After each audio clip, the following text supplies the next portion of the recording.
Assalamualaikum warahmatullahi wabarakatuh. Saya Umi Tuti Asmawi, Koordinator Bank Sampah Budi Luhur Universitas Budi Luhur. Saya mau nanya-nanya tentang sampah organik di Bank Sampah Budi Luhur. Boleh saya. Pertama,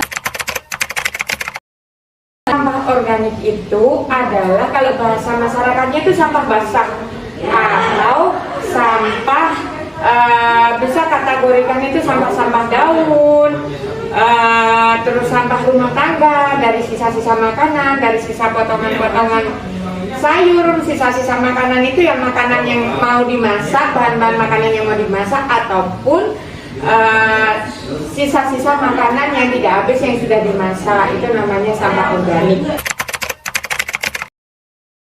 Untuk ciri-cirinya sendiri ya ini ya, sampah itu sampah masih bisa didaur ulang. Sampah organik itu, jadi dia masih bisa didaur ulang, dijadiin pupuk kompos, bisa dijadiin ekoenzim, bisa dijadiin pakan ternak, bisa kalau mau langsung itu kan bisa jadi pakan ayam, karena kan itu jenisnya seperti sayur-sayuran sampah basah gitu. Banyak banget. Makanya kalau sampah organik itu kita bilang dari rumah, kita tempatkan sesuai jenisnya. Kalau Umi itu ternyata sampah organik itu ada dua macam, sampah organik basah dan sampah organik kering. Sampah organik basah itu sampah organik yang terdiri dari sisa-sisa makanan yang sudah dimasak, ada makanan matang sisa-sisanya.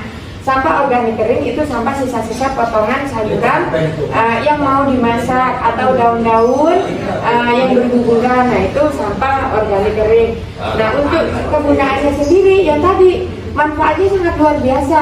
Kalau sudah kita pilih sesuai jenisnya, kita manfaatin itu juga mudah.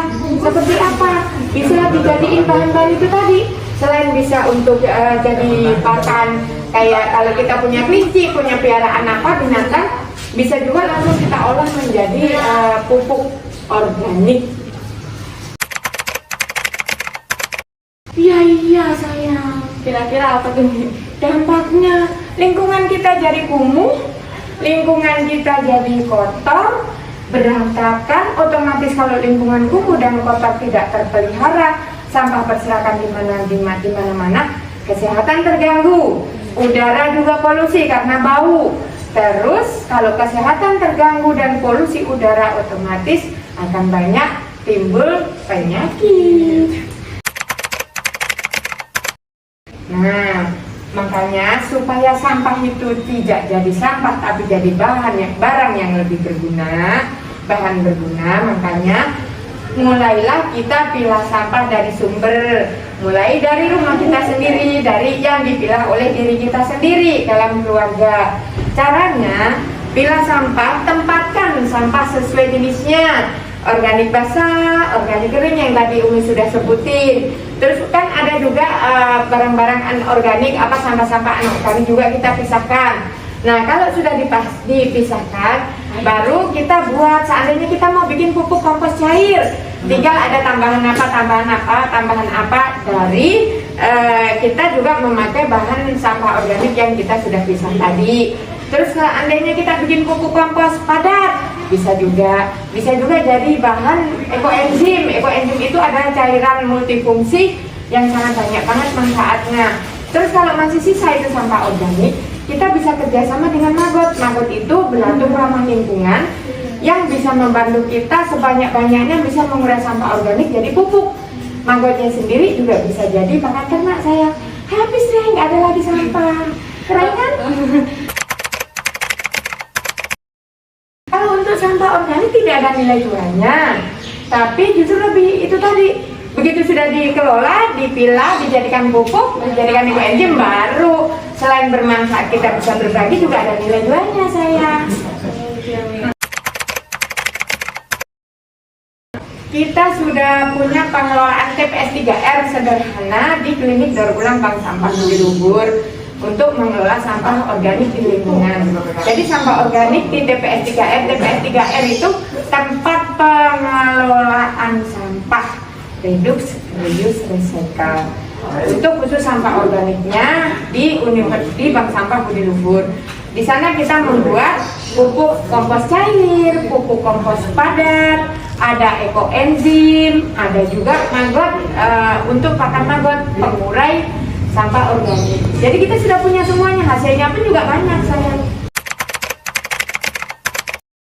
Di rumah masing-masing juga bisa, karena sangat sederhana, tidak usah harus pakai apa-apa. Biasanya kan kita punya baskom rusak atau ember rusak, itu sudah bisa dipakai untuk membuat pupuk organik skala rumahan. Jadi tidak harus di bank sampah sayang.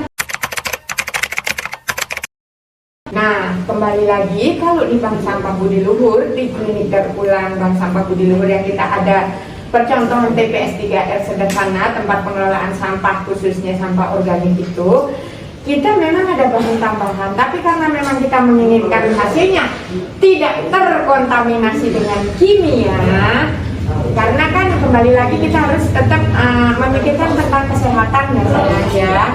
Jadi Umi membuatnya tambahannya kalau untuk pupuk cair, pupuk padat atau ekoenzim itu tambahannya hanya molase atau gula merah dan air kelapa. Hanya itu saja. Paling kalau pupuk kompos cair ada tambahan air beras, cucian air beras. Jadi semuanya organik dan kita produksi di rumah. Palingan gula merah. Kalau gula merah sendiri juga kita tidak banyak untuk memakai gula merah. Dalam 20 liter bikin pupuk kompos cair itu kita hanya butuh gula merah seperempat. Jadi minimalis budget dan sangat mudah di dapur kita sendiri ada. Berarti gampang banget ya Mi buat Banget. buatnya. Umi terima kasih Sama-sama, untuk waktunya. cantik. Semoga bermanfaat dan memotivasi untuk teman-teman yang menonton semuanya. Ya.